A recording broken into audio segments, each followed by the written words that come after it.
Today we are going to discuss about GDP, and then today we are going to discuss like how to measure GDP, and then after that we are going to discuss what are the GDP conversions. We know that the GDP family is really huge, and also we are going to learn like why we need to measure GDP, and lastly we are going to like talk about what is the pros and cons of using GDP to be one of the main indicator for the country's economic performance.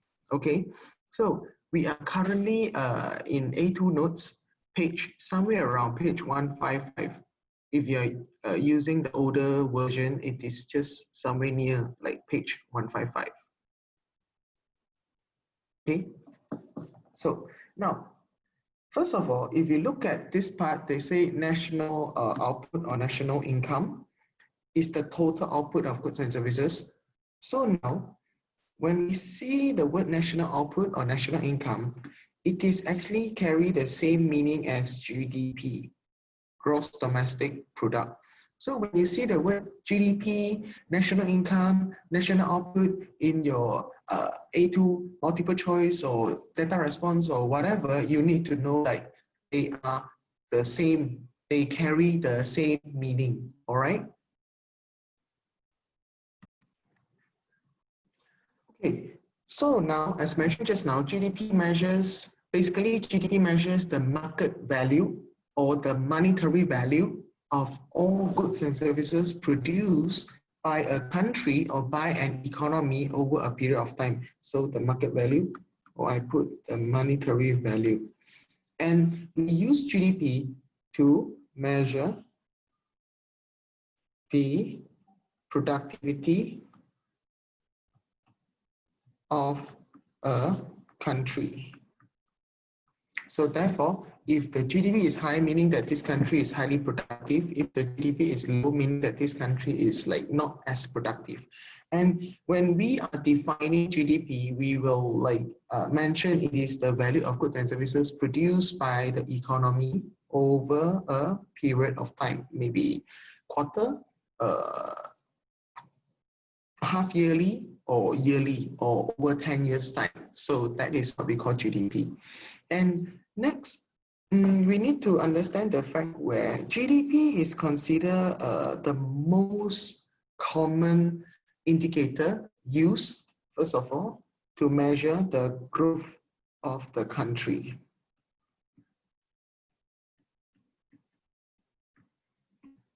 Okay, we use GDP to compare like year to year, quarter to quarter, to compare whether the country has actually achieved economic growth. Of course, if the country has higher GDP compared to the previous year, then we say that this country has achieved positive economic growth.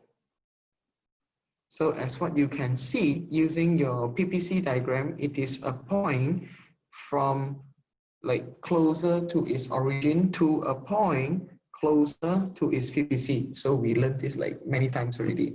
Likewise, if the country shows a fall in GDP compared to the previous year, then this is what we call negative economic growth. Another word, we call it recession. However, the definition for recession is when the country see a fall in GDP for at least 2 consecutive quarters. Yeah. So therefore, as mentioned before, no matter like for inflation or for recession, we need to observe like at least 6 months. So 6 months is a benchmark. All right. Next, GDP is also one of the very common indicators for the country's standard of living. So SOL, standard of living. And standard of living is basically a measure of the country's economic development.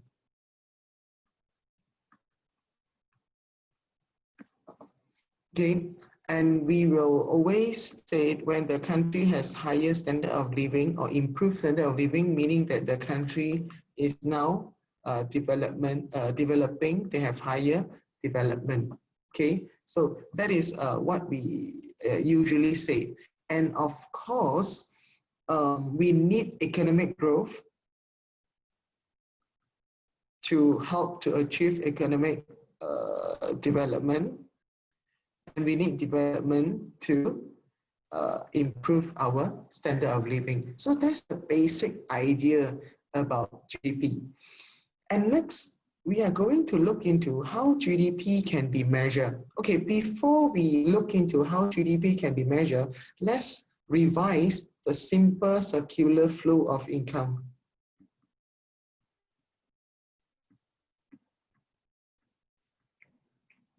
This simple circular flow of income basically just showing you in a simple economy without government, how the goods and services and how the factors of production and how's the income flow between firms and household. So it is a simple revision. Okay, I have two economic agents here, firms, household, and then as what we usually do, we have two markets. First of all, we have the product market. Secondly, we have the factor market. Okay, so now you will need to revise on this part. In product market, we all know that product market involves the selling of goods and services. What firms actually provide household, okay, through product market. Okay, and likewise, in the factor market, what household actually provide firms? So I use the black color to show physical flows. Physical flows involve the flows of goods and services and the flows of factors of production. So in the product market, household basically supply goods and services to household. And in the factor market, household basically supply themselves, supply factors of production. So like I mentioned, I supply myself to a company to work for the company. And then I supply my spare liquidity, my saving through commercial banks, and then offered it as a source of capital for firms. Okay, so that is how I supply like factors of production to factor market in giving it to firms. Okay, and next, another way around. Okay, the green color shows in return, yeah, when firms supply goods and services to us, in return, guys, we all know that consumers spend, so expenses on goods and services. Likewise, firms also have to pay us in the forms of payment for FOPs, which include wages, rent, which includes wages, rent, interest, small r, interest, and actually profit. That is the reward for the enterprise or the firms itself. Okay, a bit like now, so this shows the monetary flows. Okay, now we learned this like million times already. So now from here, I would like to simplify this version, yeah? Okay, so let's look at the simplified version. Now, just now we mentioned household and firms, right? So firms, household. Okay, first of all, we see firms offer output of goods and services to household, and in return, household spend on it.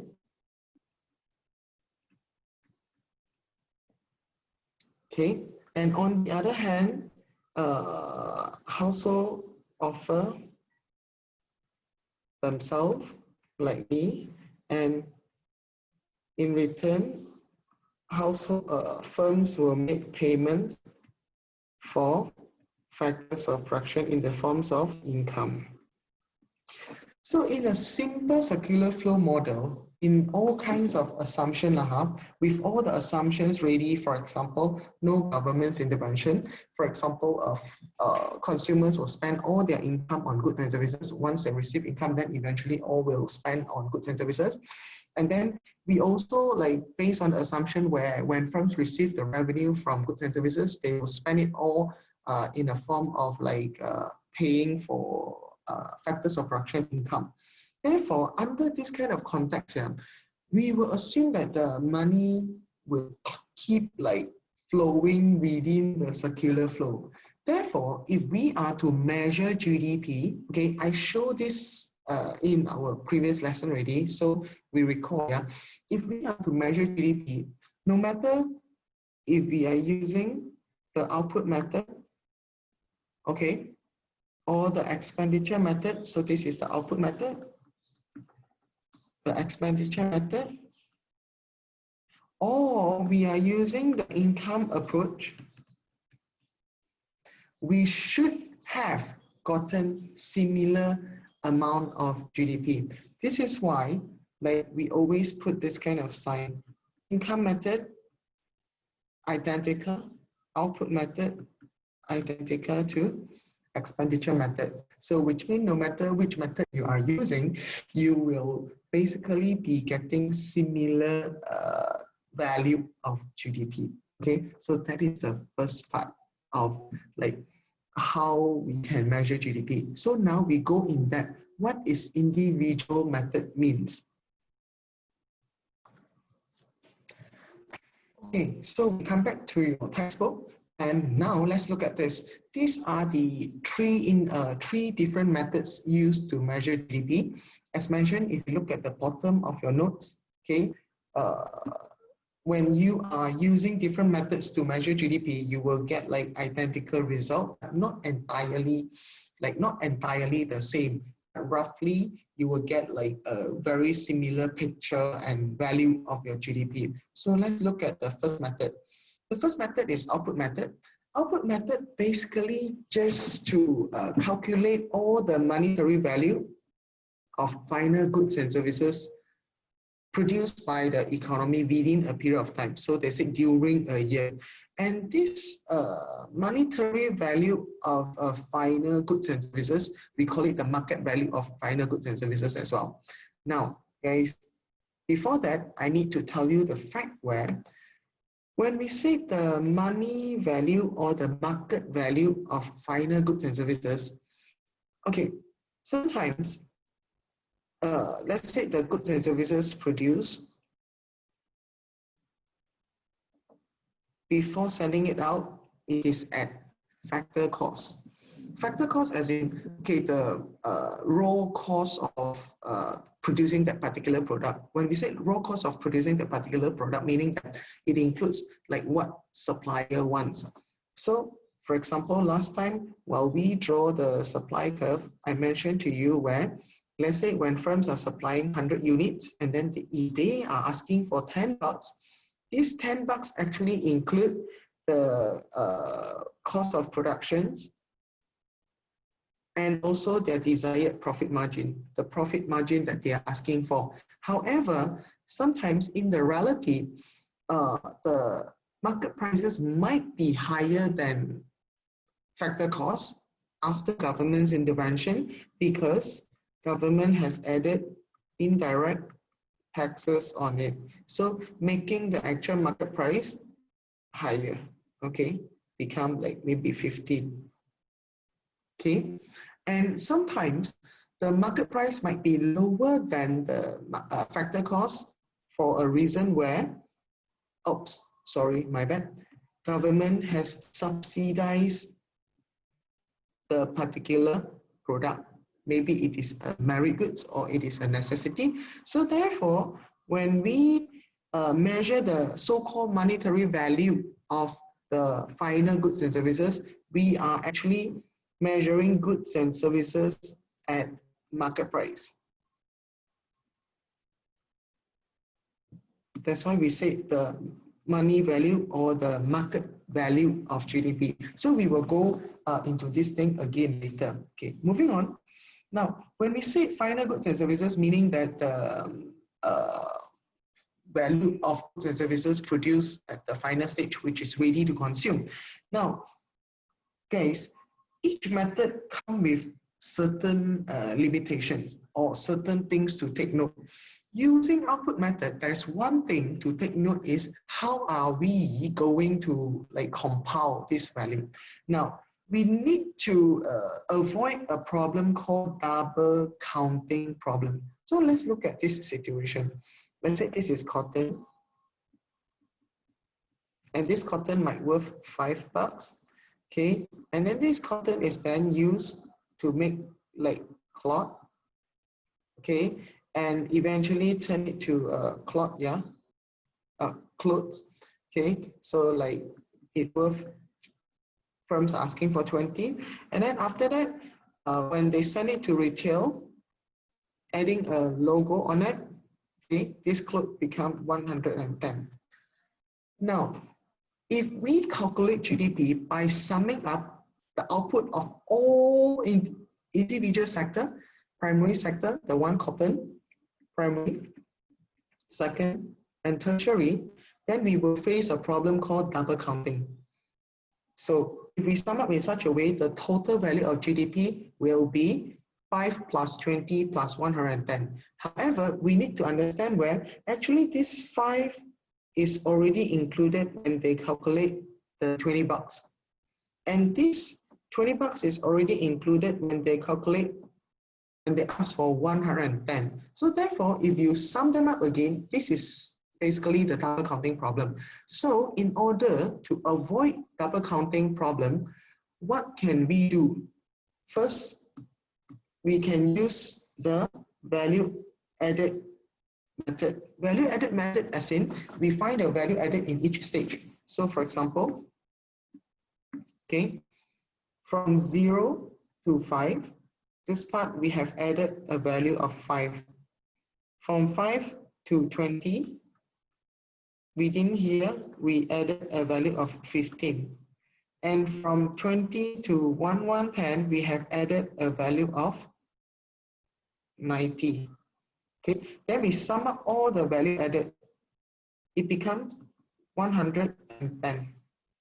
Okay, or secondly, what we can use is we don't sum them up. We don't sum all the individual stages up. We just take the final value of the goods and services. So you can see that the final value of goods and services together with the value added method, you will get the same outcome. So that is output method. And next, we go with something simple first. So we go with expenditure.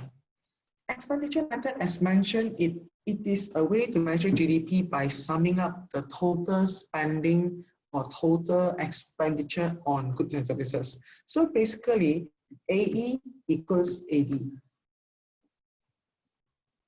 Aggregate expenditure, aggregate means total, equals AD. So therefore, we come with this formula. GDP equals CIGX minus M. And because we learned CIG minus M back in AS already, that's why I didn't offer detailed explanation what is meant by C, what is meant by IG or whatever. However, in your actual exam, if you are asked to explain what is meant by expenditure method, you need to explain what is C, which is the spending by household, and investment spending, which means spending by firms on capital goods, government spending, or blah, blah, blah. And guys, we need to know this for the fact where actually this is no longer in the syllabus, but somehow, sometimes we will still see some multiple choice question and essay question asking about it. So it's just, we need to be ready, okay? So that is the expenditure method. And again, your spending is on the market prices now. So when you buy the goods and services, it is at market prices. Therefore, using expenditure method, what you will be getting is GDP or goods and services at market price. Okay. Lastly, if you look at the income method is basically another flow that sum up the monetary flow from firms to household. So it includes the payment for factors of production's effort. Okay, so what is included? Okay, here wages, rent, interest, profit, and mixed income. Mixed income, okay, here when they say profit, they mainly refers to the profit earned by the corporated business, incorporated.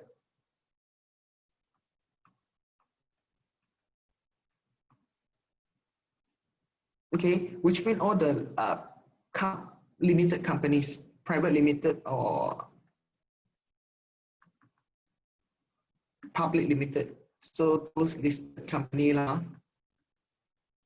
And mixed income refers to those income earned by mostly very small businesses, which is unincorporated, which means it is just like sole trader, or maybe I'm a freelancer, I set up a enterprise by myself. Okay, that is what we call mixed income. However, we need to make sure that, let's say I'm earning a wages of 3,000, and because I earn less than 3,500 monthly, so I receive state benefit, I receive transfer payment from the government.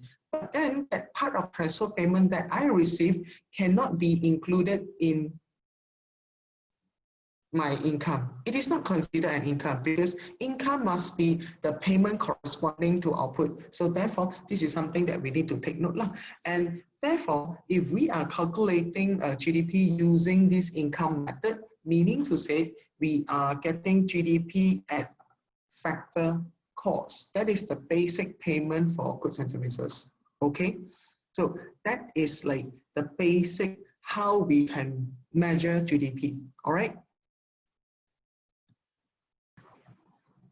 Okay, moving on. Now we look at those conversion, those GDP conversion. Okay, as mentioned just now, we have GDP at factor cost and GDP at market price.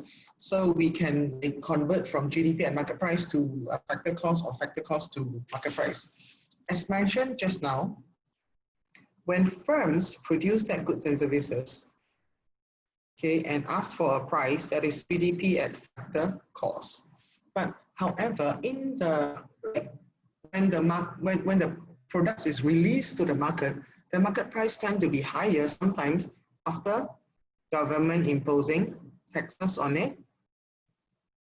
Likewise, the market price tend to be lower sometimes after government offer subsidy. So therefore, when you use GDP at factor cost to plus indirect taxes and minus subsidy, what you will be getting is GDP at market price. Likewise, guys, if you use GDP at market price to minus indirect taxes and plus subsidy in, then you will be able to convert it back from GDP at market price to GDP at factor cost. All right. So just a reverse plus subsidy minus indirect taxes, then you will be getting GDP at factor cost. So that is the way, and that is one something that we call like GDP conversion. You can convert from this one to another one. Next, guys, we also learned second level of GDP conversion like previously, which is gross domestic product and gross national product. Okay, so when we say gross domestic, it values like the goods and services produced within our border, within the border of a country. Okay, and regardless who own the resources. But then when we go with national, okay, this is nationality. We measure the goods and services produced by the people from a particular country. So therefore, if we are to convert GDP to GNP, what we need to do is this formula: GDP plus net property income from abroad. So the net property income from abroad is actually, so when you use your GDP, first of all, you minus the income paid abroad, which means the income earned by foreign factors of production, like it is a foreign owned companies, okay? And then we need to plus the income received from abroad.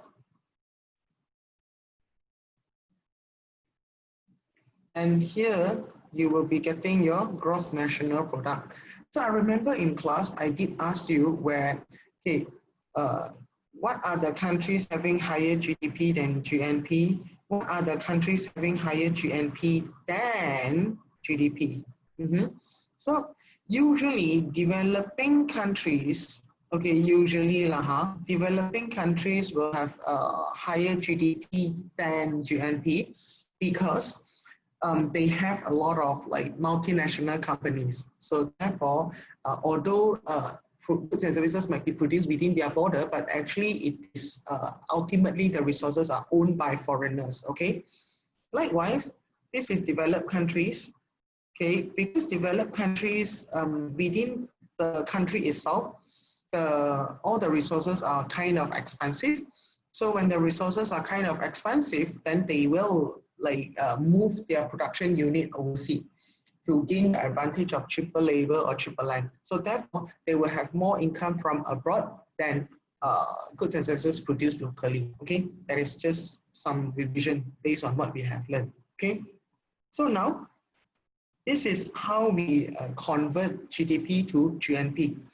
And next, we have one more conversion that we need to understand is how we can convert from GDP or GNP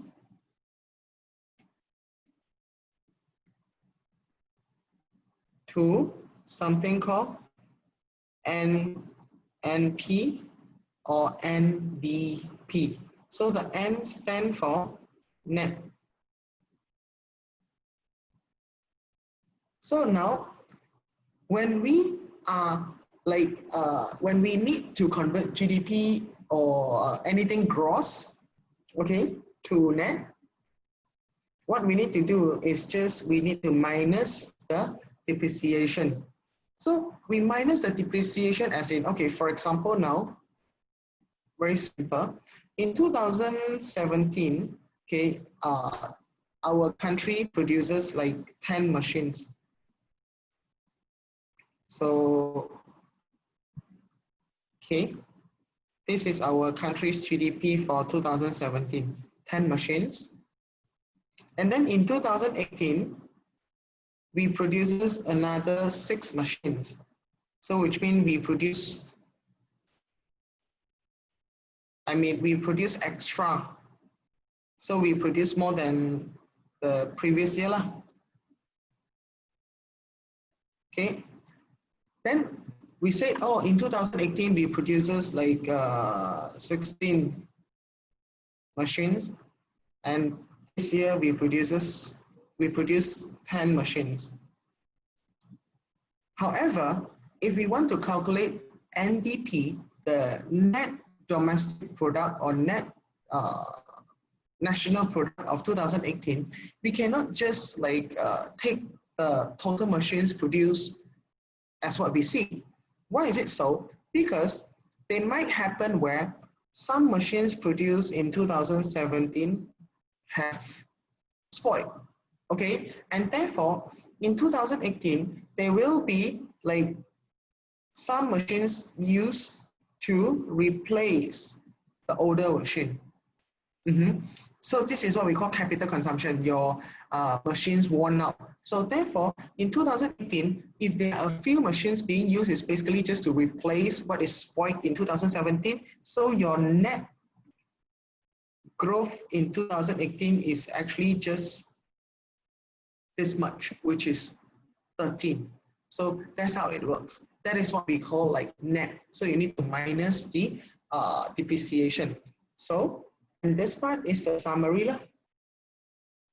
All kinds of conversion whereby you can turn from GDP to GNP, and then GDP at market price to factor cost, and then GDP at factor cost to NNP of factor cost or whatsoever. Okay, so that is basically the sum of the conversion that we need to understand now.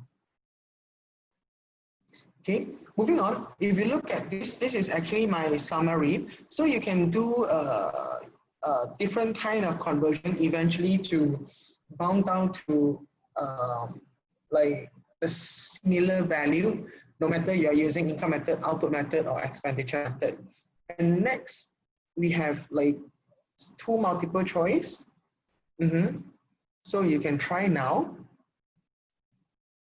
And what you can do is you can pause the video for a while. Then after you complete this, then only you listen to the explanation and check your answer, yeah? So I'll be staying for 10 seconds.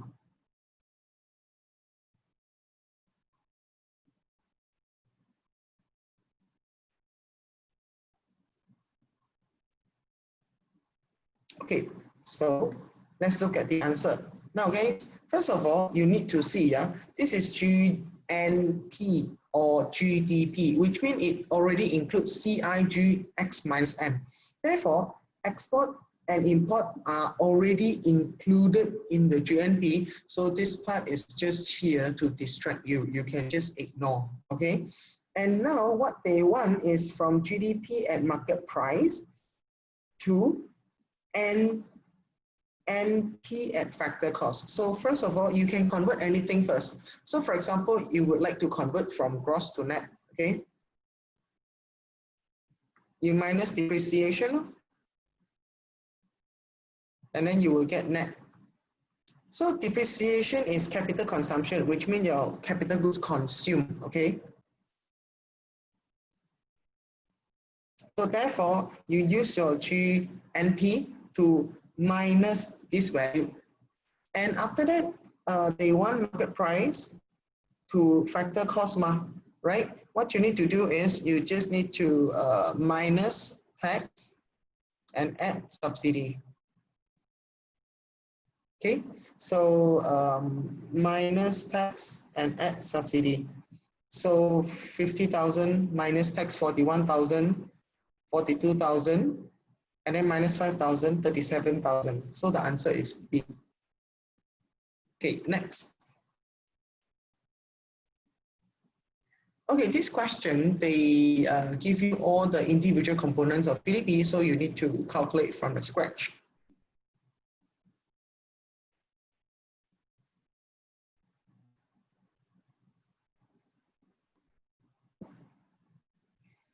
Okay, let's start. So GDP equals to CIGX minus M. Okay, so here X minus M is negative 2,000. Okay, and then what they want, okay, because if you calculate in such a way, this is your GDP at market price. Because expenditure is at market price, okay? And then let's calculate this part first, 25 plus 5, 30, 35. And then 39 minus 6,000 is 33. I think I'm correct, Okay, if I'm wrong, then you just do it in the correct way. Okay, now, moving on. We want to turn it to a factor cost, therefore we need to minus tax. We need to add subsidy. And if you want to turn it to national from domestic, then you need to plus net income from abroad. And eventually, if you want to turn from gross to net, then you need to minus depreciation. So therefore, 33,000 minus taxes become 29,000. Okay, plus this become 30,000. And then plus this become 31,000. And then minus this become 29,000. So the answer is 29,000 B. So that is the first part when we talk about the GDP conversion. Okay, all right. Okay, moving on. Last time when we learned inflation back in AS, we learned like how to measure inflation. Inflation can be measured using consumer price index CPI. By observing the changes in CPI, then we can tell whether the price level is rising or falling. And by observing the rate of change in CPI, we can tell what is the inflation rate. So actually this GDP can be used to measure inflation as well. So that one, we call it the GDP deflator. So a simple example, a very simple example whereby you can look at like point number 5, okay? Let's say in 2018, you produce a physical value of goods and services worth 20,000. That is the real output, yeah?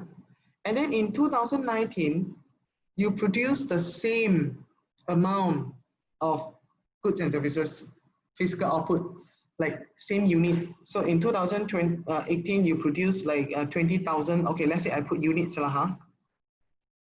And then the monetary value of this amount of goods and services is $20,000. Then in 2019, you still produce the same units, but in 2019, your monetary value of goods and services worth 21,000. You see, under the context where you are producing the same amount, you are producing the same units of goods and services, but the monetary value of the goods and services is different. So what happened here, we can only tell that inflation is taking place, making the same amount of goods and services more expensive, and therefore you generate higher nominal GDP. So how to calculate the inflation rate by GDP deflator? So we just use the nominal GDP, which means the new one, divide by the real GDP multiplied by 100. So this is the formula that you can see. And when you get GDP deflator of 105, meaning that your inflation rate is 5%. That's how it works. So that is what is called by GDP deflator. Okay, now moving on, we still have like a little bit more. Okay, moving on, we need to understand like why GDP is measured. Why do we need to measure like national income? Why it is important like every year or every month we need to capture our GDP figure? Okay, first of all, as something very simple, we use this GDP figure to make judgment, to gauge the country's economic health, economic wealth, and economic welfare.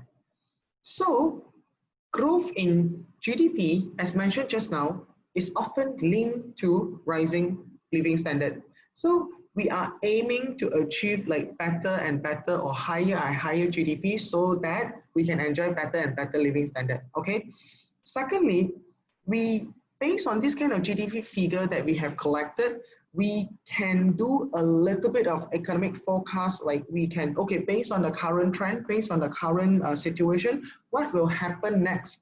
So it allows us to make this kind of forecast changes and therefore making it easier for us to plan. So for example, if government is seeing falling GDP now, then what kind of policies the government should plan for the next financial year or fiscal year?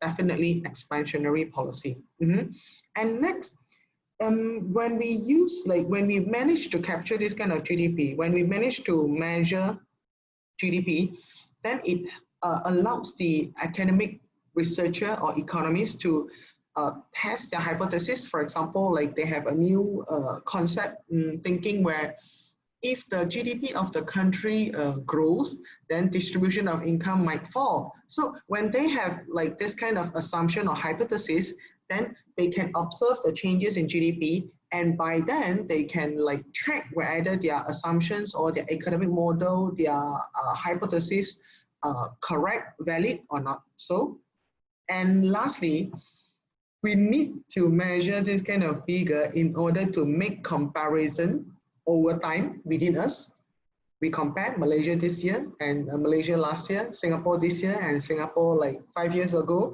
And then we also compare between countries. So to see whether Indonesia is performing better than Thailand, to see whether Germany is performing better than Spain. So this is why national income is measured.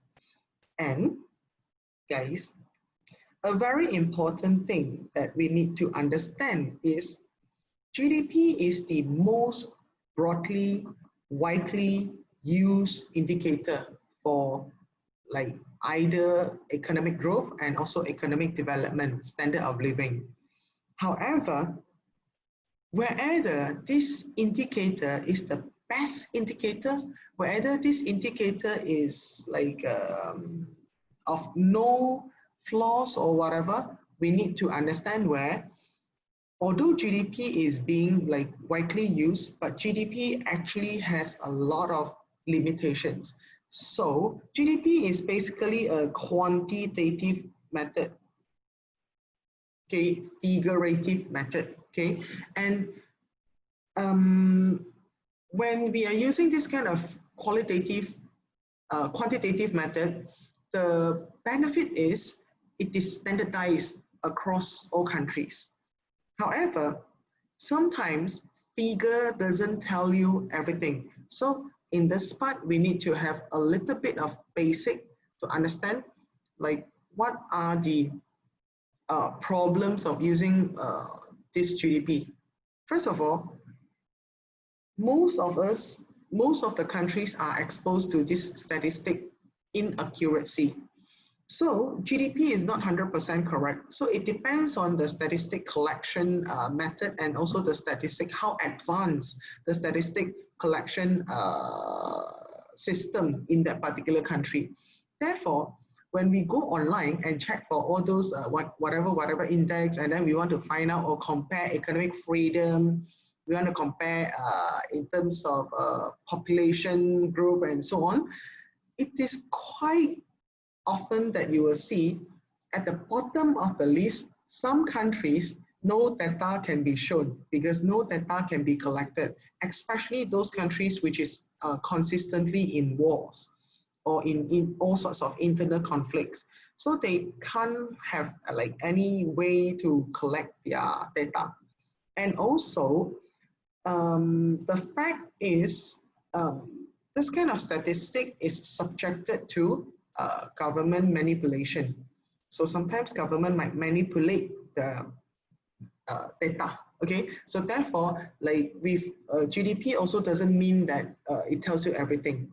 Next, GDP only capture whatever that can be captured. Lame, right? So GDP only capture the goods and services that declare by all the economic agent. But then in all the countries, we do have something called the black market or the informal market or the hidden economy. So this kind of black market output will not be captured by GDP. And why there is black market output? Why they don't declare their income? Because they want to commit on tax evasion. If you declare all your income, basically you are exposed to a higher tax rate and you need to pay more tax lah, simple. And also, most of the time, the GDP will not include all the home-produced goods and services, which mean non-marketed goods and services.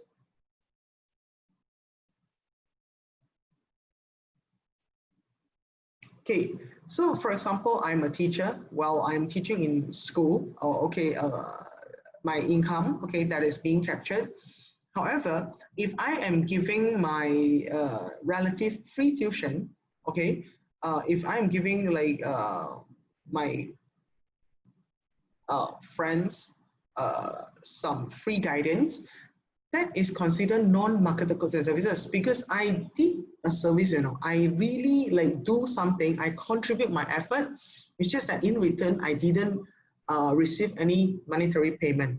Just like like you are a farmer or fisherman or whatever, okay, after you get all your harvest or you get your caught, you get your catch, and then you spare some for your family member. Actually, that is the output produced, but then it's just not included in your, not captured in the country's GDP value. So that's what happened now.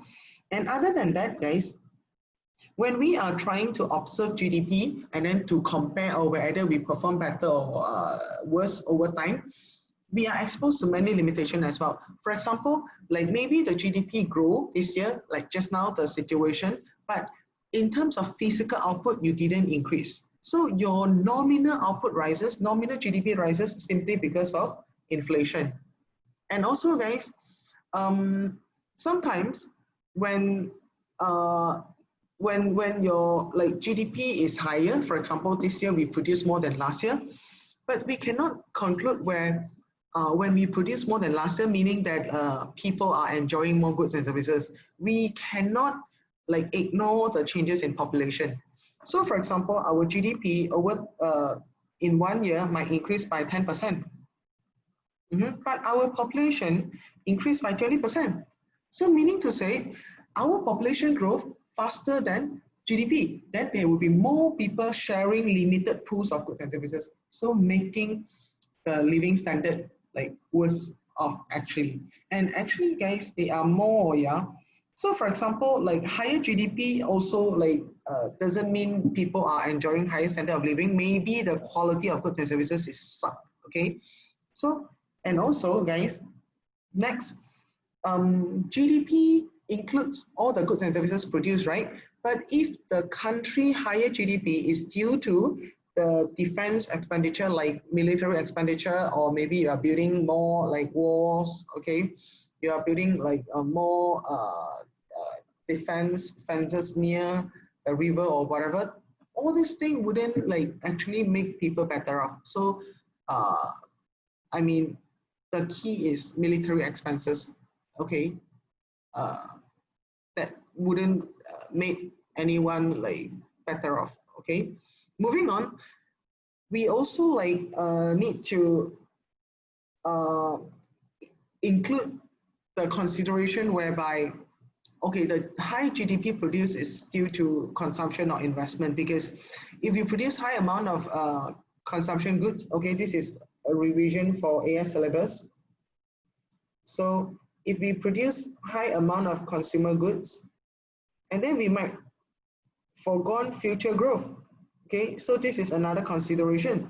And therefore, whether it is likely to be a good choice, whether it is likely to be a good measures for your standard of living, it is not really. And next, although GDP might be high, but sometimes living standard is said to be affected by the environment as well. So, and then GDP might be high, but your income distribution is highly unequal, then also it is bad. So therefore, the same problem faced here if we are using GDP to compare between countries. Okay, so maybe GDP per capita in Singapore is much higher than GDP per capita in Malaysia, but then we need to see how's the income distribution.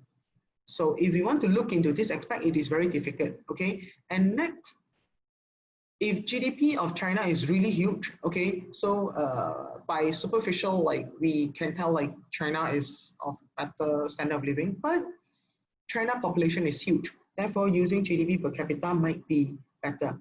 And also, again, all countries are facing this kind of inaccuracy in data collection. And also, when you are comparing GDP between countries to gauge what is the performance between countries, you are exposed to the differences in exchange rate. So therefore, we need to use a similar exchange rate. We need to use GDP at purchasing power parity. So guys, there are a lot, yeah. There are a lot of weaknesses that we need to know. Okay, and this part for national debts is just some recap on what we learned back in AS. So just for you to read up a little bit. So we also need to understand whereby the countries having high GDP might be fueled by the usage of deficit budget. But deficit budget will come with a term where you need to get a borrowing to finance all your government spending. Borrowing will incur debts, and in the future you have to repay. So therefore, you might have a strong growth now, but whether your growth can be sustained or not, it depends on in the future how much you need to repay, whether you can repay. So these are another thing that we need to put into consideration lah. Okay, so guys, basically that's the first part of this national income indicator. And then moving on, the next part, we are going to learn like using GDP as an indicator for standard of living, whether it's good or bad. So you might be able to take a break now.